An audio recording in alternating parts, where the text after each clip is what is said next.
মুশরিকরা এইভাবে শাসন করে যাচ্ছে, আমাদেরকে শোষণ করে যাচ্ছে। এই যে ঢাকায় দেখেন না, এই যে ঢাকায় দেখেন, ফেসবুক খুলে দেখেন, ওরে বাপরে বাপরে কি পরিস্থিতি চলছে। একজন মুসলমানকে যেন 500 মুসলমান কাগজের মতো টেনে চিরে ফেলতে চাচ্ছে। কাফের মুশরিকরা কি ডেলা করে মুসলমানদেরকে ফেলছে, চিন্তা করে। হাজরিন, সেই জন্য সংক্ষেপ কথা, সেই জন্য হারাম তরিকা রাজনীতির সাথে আমাদের ফুরফুরার সালসালা নেই। আমরা সোনাকান্দা এই হারাম তরিকার সালসালার সাথে আমরা নেই। বলুন আলহামদুলিল্লাহ।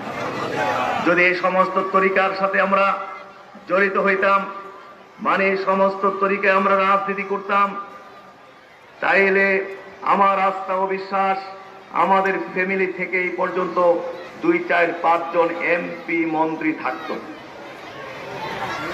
2, 4, 5 জন এমপি মন্ত্রী থাকতো। দাদা হুজুরের, 1 মিনিটে বলেই ফেলি, দাদা হুজুরের বিশিষ্ট মুরিদ ছিলেন, থানার কোথায় মুরিদ ছিলেন। তৎকালীন সময়ের শিক্ষামন্ত্রী গোটা পাকিস্তান, পুরো পাকিস্তানের শিক্ষামন্ত্রী ছিলেন মফিজ উদ্দিন। বুঝতে পেরেছি, থানার দরবার মুরিদ, নরমাল মুরিদ না। দরবারি যে কাম করতে এত বড় শিক্ষামন্ত্রী।